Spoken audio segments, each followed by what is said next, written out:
Я хочу нашим партнерам, не только в Российской Федерации, но и другим партнерам показывать, что мы за себя отвечаем. Мы если слово сказали, мы делом показали. У нас такие же отношения выстраиваются сейчас и с Белоруссией, и с Украиной, и с Азербайджаном, и с Казахстаном, и с другими странами. Мне хочется, чтобы Гагауз Малары это было Гагауз Малары, чтобы это было достойно. Я вас очень прошу, не подводите меня, если мы продукцию экспортируем, давайте мы качественный продукт экспортируем. Ни в коем случае мне не поддавайтесь на этот легкий заработок. Вы сейчас понимаете, о чем я говорю. Не дай бог, появится информация реэкспорта. Ребят, я вас не смогу защитить, я вам сразу говорю.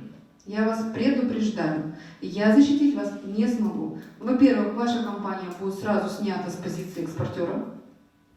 Вы должны это знать, я вас предупреждаю. Возвратной позиции не будет.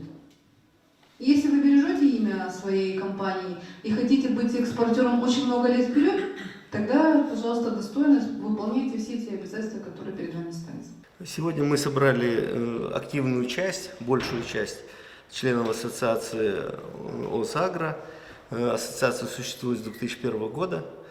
Численность членов ассоциации это более 100 членов, 100, если точнее 118, но в последнее время ассоциация работала номинально, то есть активных действий каких-то по продвижению сельхозпродукции, по решению вопросов изнутри не решалось по различным причинам. То есть мы сегодня по рекомендации Башкана и изнутри мы с многими сельхозпроизводителями говорили, и настало время обновить ее реанимировать. Вот сегодня я почувствовал, что это произошло.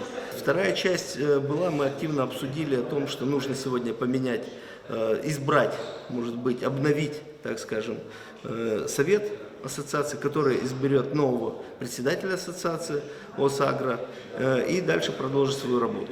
То есть сегодня мы обсуждали те проблемы, которые в ассоциации есть, что нужно для того, чтобы эту работу организационно активизировать.